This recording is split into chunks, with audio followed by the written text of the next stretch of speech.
Boa noite. A paz seja convosco. Amém. Abra sua Bíblia, Mateus capítulo 16, versículo 1 até o 12.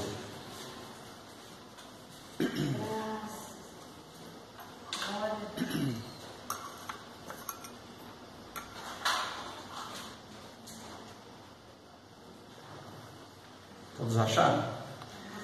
E chegando-se os fariseus e os saduceus para o tentarem, pediram-lhe que lhes mostrasse algum sinal do céu. Mas ele respondendo disse-lhes: quando é chegada a tarde, dizeis, haverá bom tempo, porque o céu está rubro. E pela manhã, hoje haverá tempestade, porque o céu está vermelho, sombrio. Hipócritas, sabeis diferenciar a face do céu e não conheceis os sinais dos tempos? Uma geração má e adúltera pede um sinal, e nenhum sinal lhe será dado, senão o sinal do profeta Jonas. E deixando-os, retirou-se. E passando os seus discípulos para a outra banda, tinham-se esquecido de fornecer-se de pão. E Jesus lhes disse: adverti e acautelai-vos do fermento dos fariseus e saduceus. E eles arrazoavam entre si, dizendo: é porque não nos fornecemos de pão. E Jesus, percebendo isso, disse: por que arrazoai entre vós, homens de pouca fé, sobre o não vos terdes fornecido de pão? Não compreendeis ainda, nem vos lembrais dos 5 pães para 5.000 homens, e de quantas alcovas levantastes? Nem dos 7 pães para 4.000, e quantos cestos levantastes? Como não compreendeste que não vos falei a respeito do pão, mas que vos guardasseis do fermento dos fariseus e saduceus? Então compreenderam que não dissera que se guardassem do fermento do pão, mas da doutrina dos fariseus. Amém? Senhor nosso Deus e Pai, em nome de Jesus, Senhor, nós lemos aqui a Tua palavra. Fala conosco, Senhor, nós te pedimos em nome de Jesus. Senhor, meu Deus, ensina-nos, ó Deus, a Tua palavra, os Teus mistérios. Ó Deus, nós te pedimos em nome de Jesus. Amém. Irmãos, Jesus, nessa palavra, ele começa com uma interrogação, um pedido que os fariseus e os saduceus fazem para ele. Eles, fariseus, saduceus, para tentarem a Jesus, eles começam a pedir que Jesus fizesse um sinal do céu. E aí Jesus começa essa explanação dizendo: olha, vocês sabem muitas coisas, olham para o céu, sabem se vai chover, vocês sabem se haverá um tempo bom ou se haverá tempestade, porque vocês sabem discernir a face dos céus, e vocês sabem muitas coisas, mas uma coisa que vocês não sabem é discernir o tempo em que vocês vivem. Ele diz aqui que eles não estavam entendendo, não estavam conseguindo compreender os sinais dos tempos, eles não estavam entendendo Jesus, eles não estavam percebendo que Jesus era o Filho de Deus, o Messias que estava prometido para vir. E aqueles religiosos da sua época, eles não perceberam o seu tempo, não perceberam quem estava ali, não perceberam as coisas que Jesus fazia, o que ele ensinava, e eles estavam querendo ainda que Jesus fizesse um grande sinal, algum sinal para eles, para que eles crescem. E Jesus disse para eles: olha, não vou dar nenhum sinal. Ele disse para eles: uma geração má e adúltera pede um sinal, e que nenhum sinal lhe será dado, senão o do profeta Jonas. Qual era o sinal do profeta Jonas? Jonas, ele foi engolido pela baleia e depois ficou 3 dias e 3 noites ali, né, na baleia, e quando chega no ventre da baleia, quando chega ao 3º dia, ele é colocado na praia. A baleia dispensa, coloca ele lá na praia, para que ele fosse então para Nínive. E que Jesus estava dizendo para eles, disse para eles que só seria dado o sinal do profeta Jonas. E que sinal era este? Jesus disse: ao 3º dia eu vou ser morto, vou ser crucificado, mas ao 3º dia eu ressuscitarei dos mortos. Este era o sinal. O sinal que Jesus daria a este povo era a sua ressurreição. Era o túmulo vazio. Era quando Jesus ressuscitasse dos mortos, esse seria o sinal que ele daria a eles. E aí diz aqui a palavra que eles pegam, entram no seu barco e vão para o outro lado. Passando seus discípulos para outra banda, tinham se esquecido de levar pão. Eles esqueceram de comprar o pão para levar. E quando eles estavam ali, Jesus disse para ele: olha, tomem cuidado, adverti e acautelai-vos do fermento dos fariseus e dos saduceus. E se nós olharmos no livro de Marcos 8:15,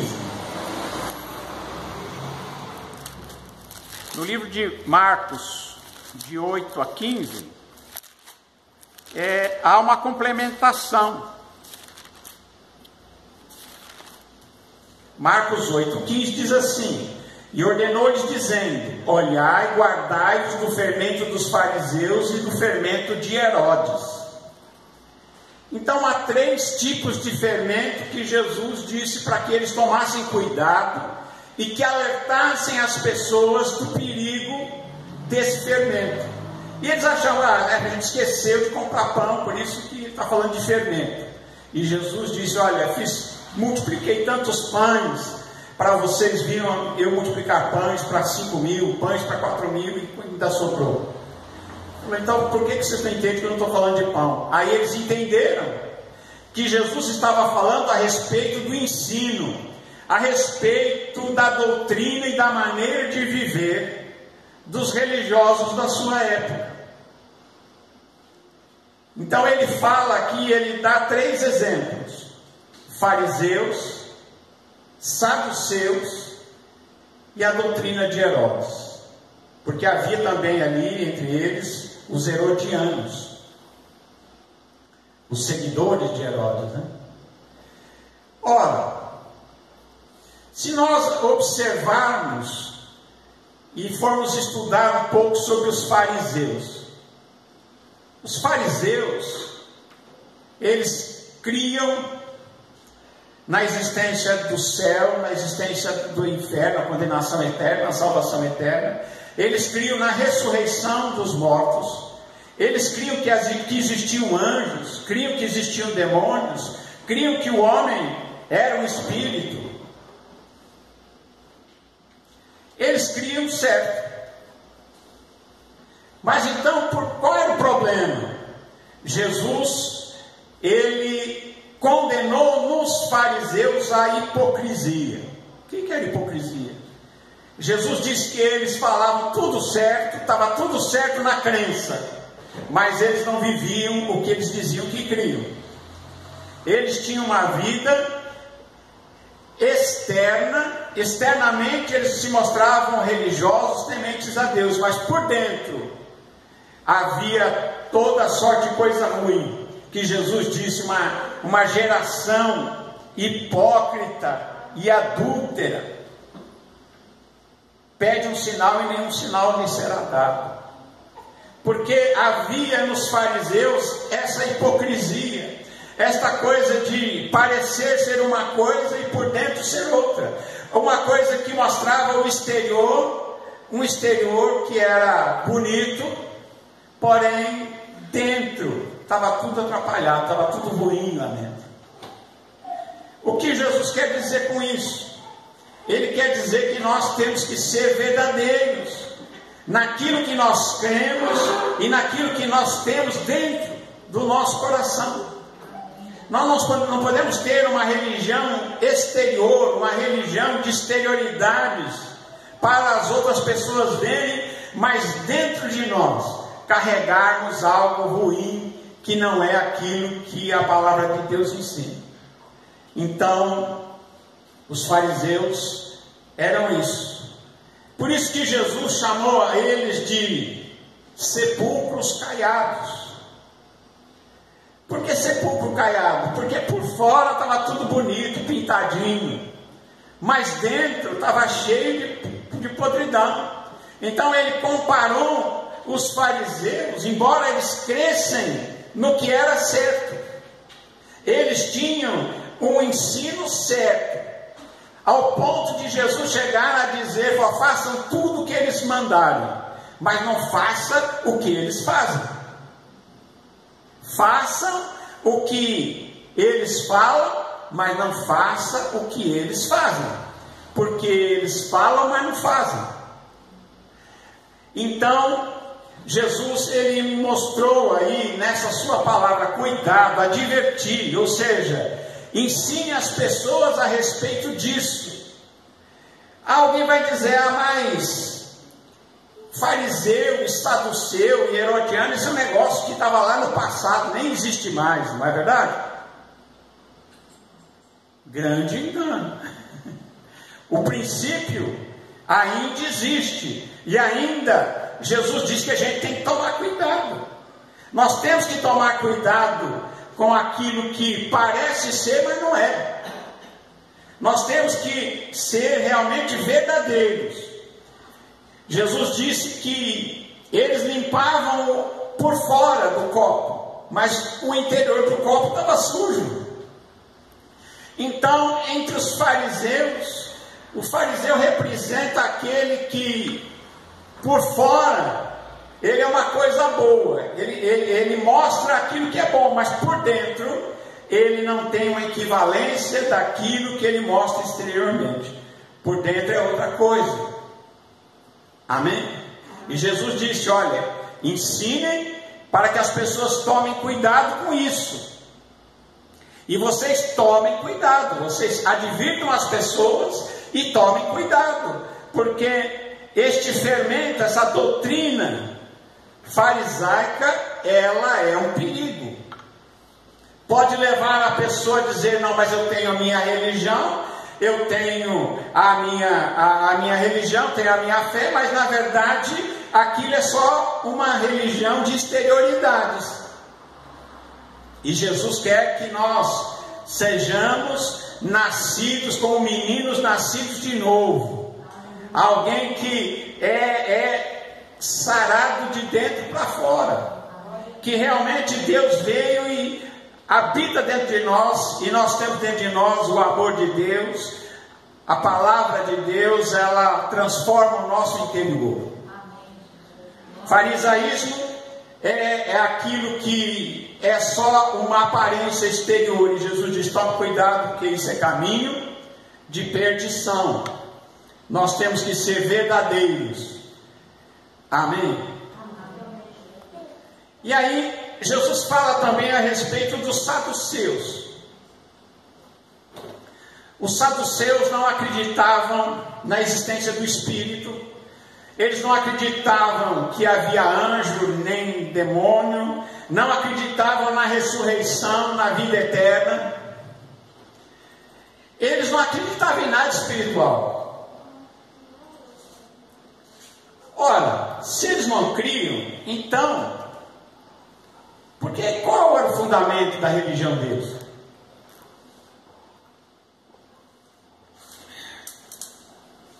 Se eles não acreditavam em nada, era uma religião do não crer. Não criam na ressurreição, não criam em anjos, tanto que são os saduceus que chegam para Jesus e contam aquela história da mulher que casou com um dos irmãos, o irmão morreu, não teve filhos. A lei judaica previa isso: se um irmão casasse com uma mulher e morresse e não deixasse filhos, o irmão tinha que casar com a viúva.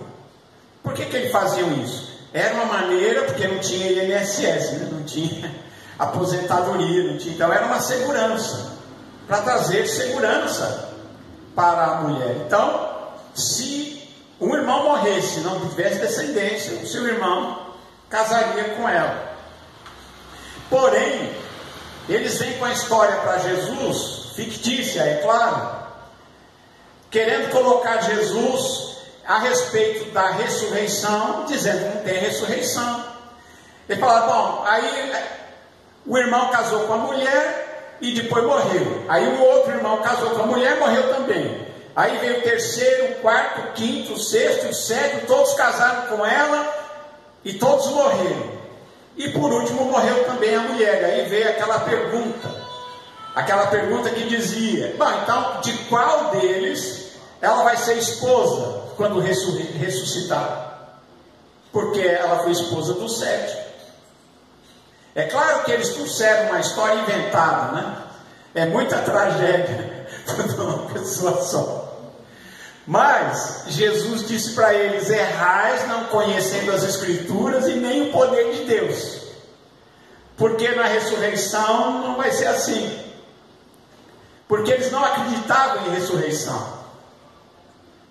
Então, o que era a religião, o que eles almejavam da sua religião? Era o culto do culto. Eles gostavam era do culto, era da mecânica da religião, da posição, do poder que a religião dava a eles, dos privilégios. Eles adoravam a liturgia. A liturgia era o que eles gostavam. E eles também adoravam até as roupas. Jesus disse: vocês colocam os filactérios largões, né, umas franjas para parecerem mais santos que os outros, né? Colocam umas roupas diferentes para querer mostrar certa santidade,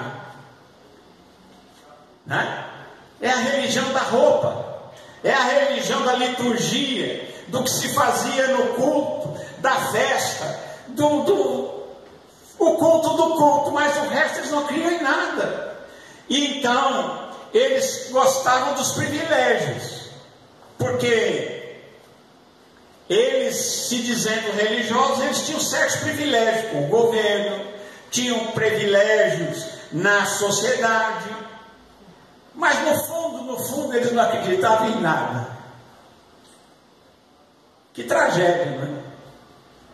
E Jesus disse: vocês erram muito, porque vocês não conhecem o poder de Deus, nem as Escrituras e nem o poder de Deus.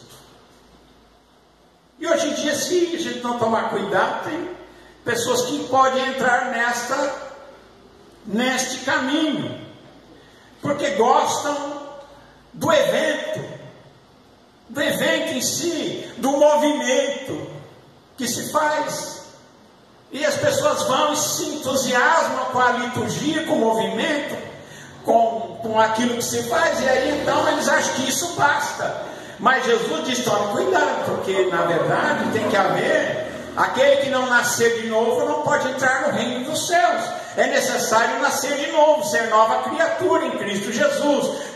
Aquele que não nascer de novo não entra no reino dos céus.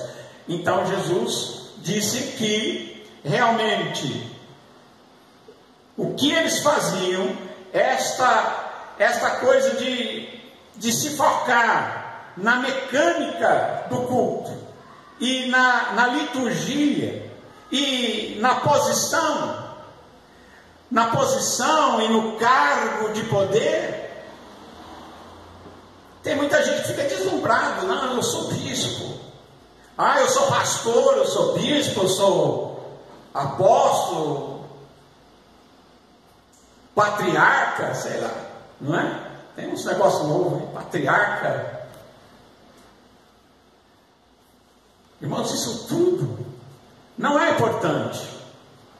Importante é você ser nova criatura, é você ser transformado pelo poder de Deus, e você crer no poder de Deus, na palavra de Deus, e você viver uma vida reta diante de Deus.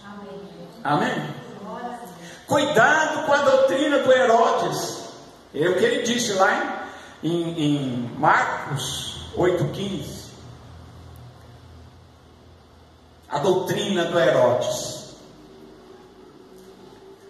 Herodes o Grande construiu o maior templo para Deus que foi feito lá em Israel, foi ele que fez.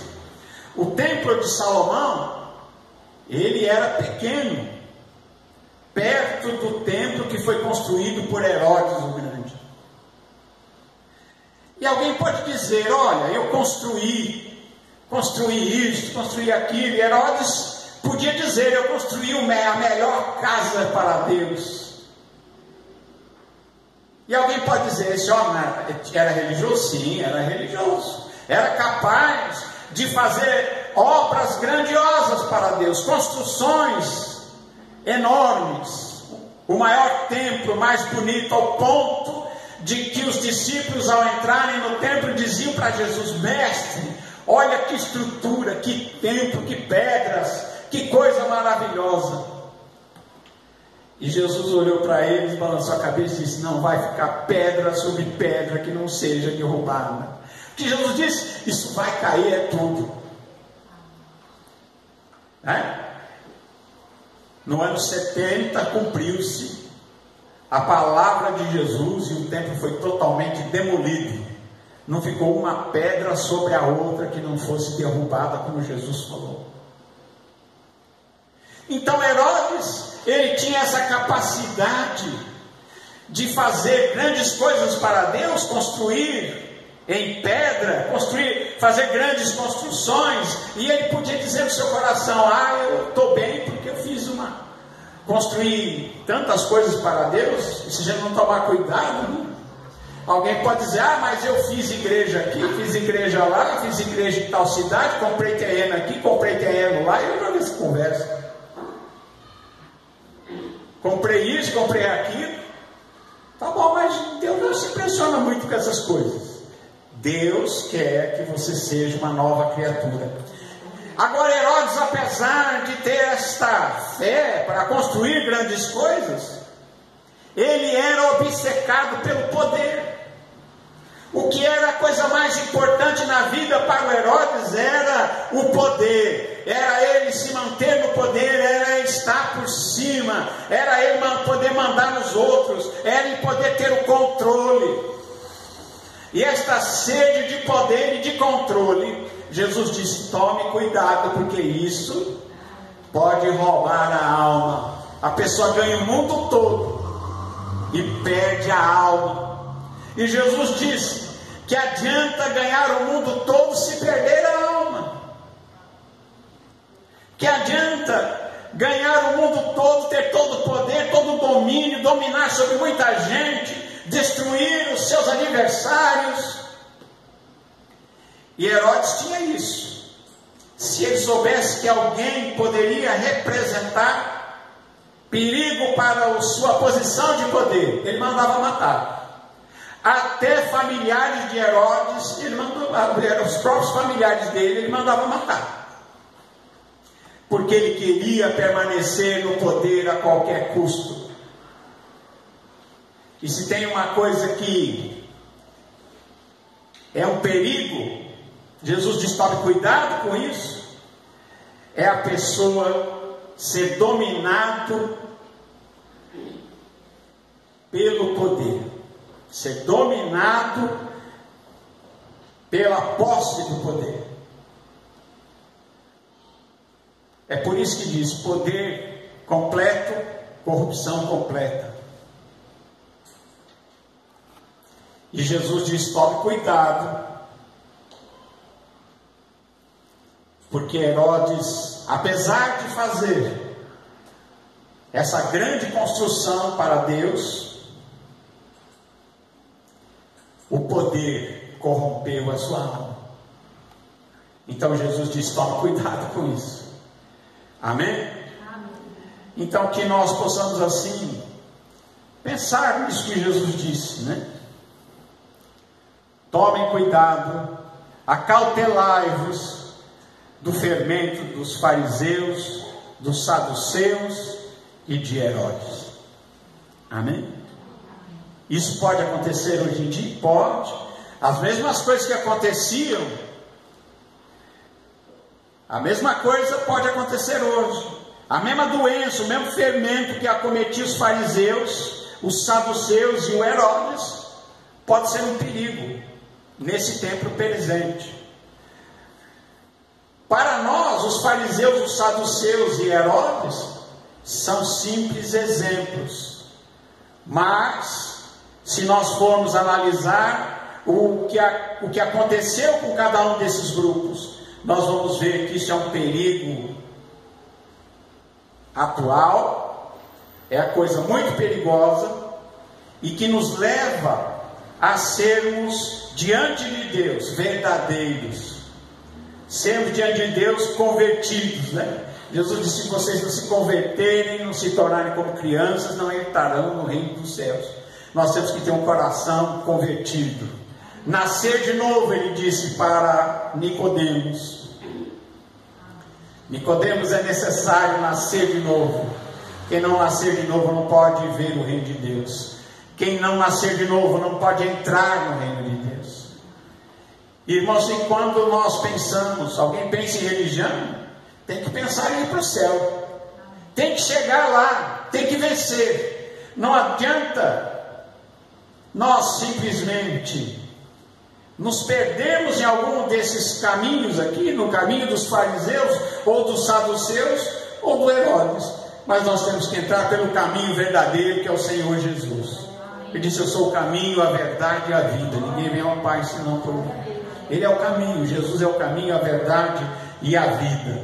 E aqueles que o seguem, ouvem a sua voz, o recebem num coração puro, e ele vai dar fruto com abundância. Ele vai dar fruto que salta para a vida eterna. Ele vai receber da água da vida. Ele diz: aquele que crê em mim vai ter dentro de si uma fonte que vai jorrar para a vida eterna. E nós vamos ser em Cristo Jesus nascidos de novo, convertidos, novas criaturas, sarados e cidadãos do reino dos céus. Amém? Que Deus abençoe a você, a sua família, você também que está em casa. Que Deus abençoe a todos em nome de Jesus. Amém.